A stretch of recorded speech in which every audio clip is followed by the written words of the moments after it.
para sa akin, ang first bottom ko is si Roy. Kasi kung siya yung hahadlang sa akin sa physical challenge para makuha ko yung 1M, isi-send home ko siya. Second ko, si Tin. Still no improvement, low quality contents. Third, si Chanel. Low effort.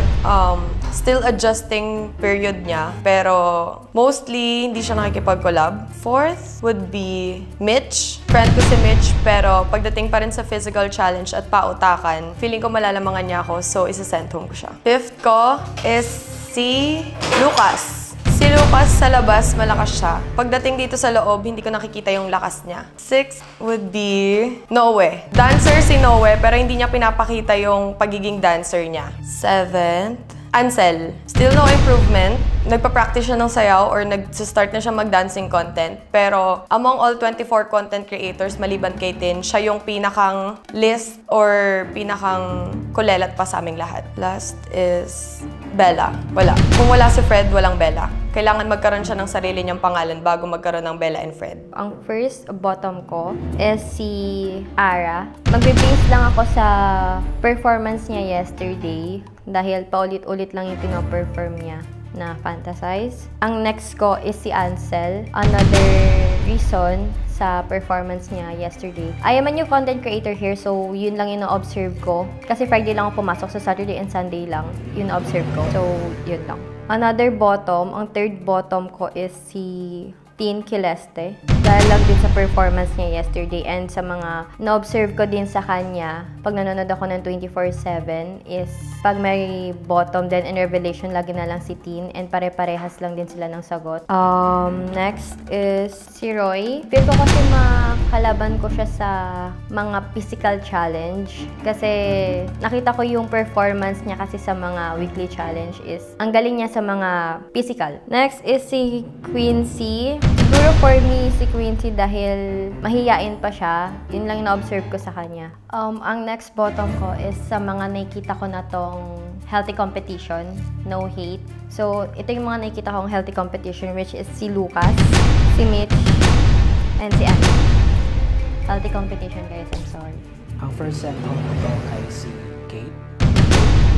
And then, medyo na-intimidate pa rin ako sa kanya. And medyo wala kaming connection pa nga hanggang sa ngayon. Second sent home ko naman po si Ace. Kasi mas mahihirapan ako dito sa loob ng mansion kung nandito pa si Ace. Kasi mas malakas siya sa gifting. Ayan, and madaming isosupport sa kanya dito. Third sent home ko po si Tin. Wala siyang character development pa dito sa loob ng mansion and still ginagawa pa rin niya yung mga behavior niya na kinaiinisan ng lahat. Fourth sent home ko po si Ara kasi nawawalan na ako ng connection sa kanya. Ayun, dito sa loob ng mansion. Fifth sent home ko po si Bella kasi hindi ko na-feel siya during the past week and medyo nakafocus lang talaga siya kay Fred. Sixth, sent home ko po si Pam kasi hanggang ngayon wala pa kaming connection and wala pa kaming collaboration na nagagawa ni Pam. Seventh, sent home ko po si RJ. Malakas po when it comes to physical challenges. And lastly, sent home ko po si Chanel kasi medyo nahihirapan siyang mag-adjust since bago pa lang po siya dito sa mansion. So, yung isi-set home ko po is si Tin kasi wala pa rin siyang pagbabago this week. And next po si Ara. Loss of delay pa din siya hanggang ngayon. The third po is si Anya kasi sobrang lakas niya lagi. Lagi siya nagtatap sa amin sa mga challenge. And the next po si Bella. Kumbaga hindi na po nakakapag-focus si Bella kasi kay Fred na po siya nakafocus. Next po ay si Ansel. Kumbaga, sobrang bagal niya pa rin po and also, ayun nga, nagpapakute pa din siya hanggang ngayon. And the next po si Ate Kate. Si Ate Kate po, feel ko siya yung makakalaban ko lagi sa mga challenges, sa physical challenge. And sobrang ganda lang ng strategy niya. And the next po is si Quincy. Kumbaga, parang hindi pa siya ready sa battle na to, like sa 1 million battle. Kumbaga, masyado pa siyang bata para lumaban dito. And the last po is si Ate Zaira. Si Ate Zaira nakikitaan ko din ng sobrang lakas. If aabot tayo ng season ender, si Ate Zaira din isa sa mga kalaban ko sa 1 million. So first for me is si Ara. Ara kasi last time dun sa challenge namin ng Hiraya, nawala siya talaga. Like, nakita ko yung stress ng grupo namin. Next ko, si Anya. Anya, kasi sa pag-observe ko dito sa Daosap Collab, maraming time na kailangan namin ng it's either Dia Sprint, live selling sprint. So, sobrang lakas ni Anya doon. Next, Ansel. Ansel is akong bottom kasi sa pag-observe ko kay Ansel, medyo dumidikit siya mostly sa girls. And I don't know, hindi ko mapansin kung ano yung strategy ni Ansel, kung ang habol niya ba is love team or yung 1 million. Next, Zaira. Zaira, hindi ko nagustuhan lang sa kanya. Ang napansin ko kasi sa kanya is pag gumagawa kami ng contents, for example, talk phone, iba yung leader. Kunyari, ako yung leader, pero siya yung naggaganap ng role na as a leader. And then next is Tin. Si Tin, when it comes to content creation, kailangan niya pa talaga i-improve yung paggawa niya ng contents. I don't know kung nakakatawa, pero kung nakakatawa or comedic yun, make sure na comedic talaga siya. Next is Quincy. Quincy, kailangan siguro, malakas kasi si Quincy na patago dahil nga may connect siya. Alam niyo naman, pwede siyang tulungan anytime ni Pabi. Pwede rin hindi. Quincy is Quincy, Pabi is Pabi, pero pwede siyang tulungan. So, delikado rin yon sa part ko, lalo na ngayon, yung challenge namin is front row live selling. Next is Lucas. Si Lucas, marami siyang sinasabi masyado. Sobrang dami niyang sinasabi na humahaba yung usapan and ang dami niyang pinaglalaban. And lastly, si Kate Mikawa. Si Kate, close ko siya, pero para kasi siyang I don't know guys, eto lang na-feel ko sa kanya. Parang two-faced siya minsan kasi minsan may pagka-mataray siya, minsan mabait naman siya, sweet siya. Pero yun nga this is a competition. Hindi ko alam kung ano yung strategy niya. So ang first sent home ko po si Tin. Nafe-feel ko lang po na na wala pa rin po talaga siyang changes. Feeling ko pag siya yung kasama ko, lagi mapapagod lang ako kaka-advise sa kanya. Second sent home ko po, si Ara. Ganun pa rin siya. Sobrang laking bagay kasi yung may magagampanan mo yung responsibility mo dito sa mansion. Pero hindi niya nagagawa minsan kasi nga may mga reasons din siya. Hindi ko alam kung anong reason niya. Pangatlo ko po si RJ. Grupo ni RJ yung kumuha ng mga gamit namin last week. Ang pang-lima ko po si Lucas. Hindi ko gusto yung reason niya na nanguhusga agad siya ng tao. Hindi niya naman lubusang kilala. Ayoko kasi nung mga taong nagja-judge agad. Si Chanel po kasi na-observe ko sa kanya. 2 weeks niya na ata dito. Pero may talent siya. Kaso hindi niya gaanong napapakita yun. Ang pang-anim ko si Anya. Alam naman natin si Anya, malakas talaga siya. Medyo naano lang ako sa kanya kasi from past season, naka 3 seasons na siya sunod-sunod. Kaso hindi ko siya nakikitaan na malakas sa lahat ng bagay. Pang-pito ko, si Kate. Sumusulsul kasi si Kate. So, for me, dapat hindi mo na ginagatungan. So, dapat ikaw yung dapat i-guide mo na lang siya. Ang the last one, ito yung lagi kong kapantay dito sa mansyon pagdating sa mga challenges, si Zaira.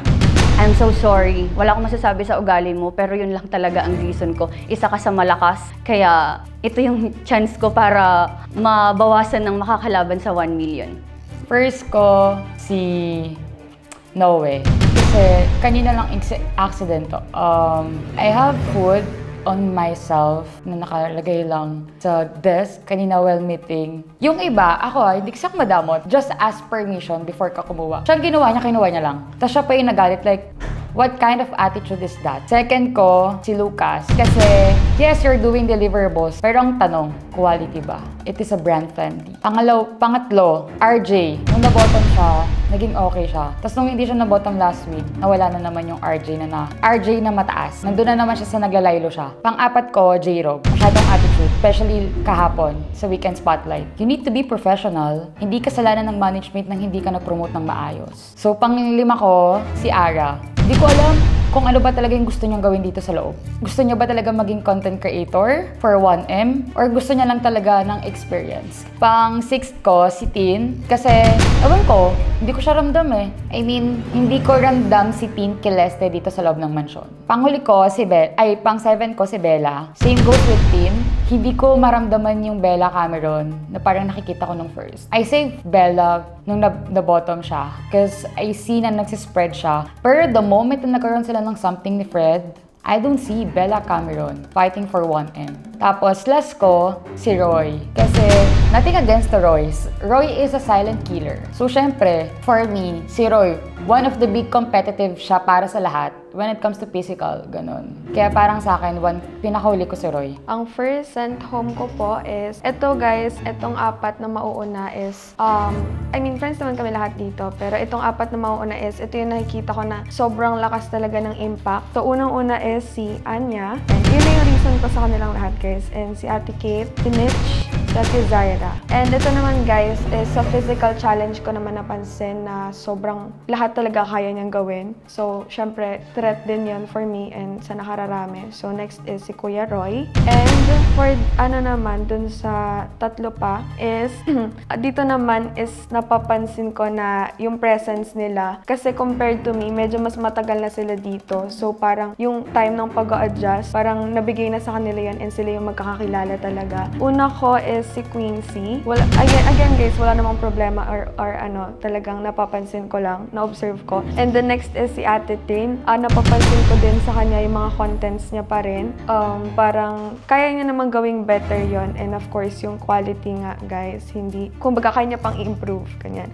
Next is si Teach Marga. Kasi medyo hindi rin siya nakikijoin. Hindi naman siguro sa ayaw niya, pero minsan napapansin ko kasi na hindi siya masyado nakikijoin. Kaya yung presence niya rin po. Ayan lang. Thank you. Ang sisend home ko po ay si Bella. Dahil si Bella po kasi is sobrang tahimik. Opo, kaibigan ko po siya. Pumupunta po siya sa 24/7, nag-aano po siya. Pero ayoko lang kasi na sobrang tahimik po siya. Ang pangalawa ko naman po si Ara. Si Ara naman po is palaging late siya. Kasi kagaya kanina, nag-a-announce na si Kuya Rai ng challenge. Siya nasa kusina pa. Ang pangatlo ko naman po ay si Tin. Si Tin is hindi nagbago si Tin. Like, oo, makulit si Tin. Pinalabas na niya yung tunay na siya. Pero minsan yung kulit niya wala na sa lugar. Ang pang-apat ko ay si Quincy. Si Quincy naman, oo, happy kami lahat dahil bumuboses na si Quincy. Pero minsan wala sa lugar eh. Like, hindi niya na namamalayan na natataasan niya na ng boses yung mga tao na sinalitaan niya. And si Noe. Si Noe po is, hindi ko po siya napapansin na tumitingin po siya sa 24/7 si Noe. E din nakikita ko po siya na nasa gilid lang na nakaidlip. And then yung ko naman po is si Chanel. Si Chanel naman po is nag-aano po siya sa 24/7 pero hindi niya po binabasa yung mga comment. Useless naman, di ba? Naka sa 24/7 ka pero hindi ka naman nagbabasa sa mga comments sa 24/7. Si Kuya Fred is nagbago. Nagbago po siya. Hindi po siya kagaya ng dati. At ngayon, like, ang laki ng pinagbago niya. And then, yung huli ko naman po ay si RJ. Si RJ po kasi is, the way na sa challenge is, mautak siya. Sorry pero competition to eh. Ang isisentom ko po ay si Ate Ara. Si Ate Ara po kasi, pabigat siya sa challenge. Hindi niya sineseryoso yung challenge. Then, ang second send home ko po ay si Tin. Ayoko ng ugali ni Tin. Lalo na pag-usapang gamit. At yung next ko ay si Bella. Sentom ko po si Bella.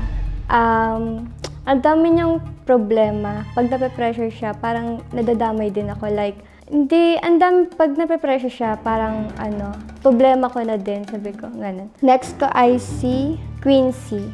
Ayoko kay Quincy yung pananalita niya. Alam kong bata siya, pero ayoko ng pananalita niya, nasigaw siya sa mansion. And next is si Chanel. Si Chanel, hindi ko pa nakikitaan siya dito sa mansion. And si Lucas, malakas siya, kaya isa-sentome ko siya. Next naman, si Fred. Si Fred, nagbago siya, hindi na siya nag-iingay sa 24/7. Kasi minsan, kaming dalawa nag-iingay sa 24/7, like pinapahype namin dalawa, yung 24/7. And ang last ko ay si RJ. Si RJ naman sa challenge, hindi niya inaano yung challenge. Kahit nasa akin na yung need na namin magnakaw, ayaw niya magpanakaw. So sabi ko, challenge naman yun, pero bakit ayaw niyang nakawan ko yung ano. Ka-group ko siya ha, pero ayaw niyang nakawan ko yung group ng iba. So, ang bottom 8 ko and ang napili ko para dito is yung malalakas. Simulan na natin tong larong to. Simulan na natin tong show na to kung sino ba talaga pinakamalakas sa ating lahat dito. So, di na ako mag-explain kung bakit. Pero para sa akin, yung mga threat dito. Una ko si Angel. Pangalawa si Fred. Pangatlo si Lucas. Pang-apat si J-Rogue. Pang-lima si Ace, pang-anim si Kate, pang-pito si Zaira, at pang-walo si Roy. Yun lang po. Maraming salamat.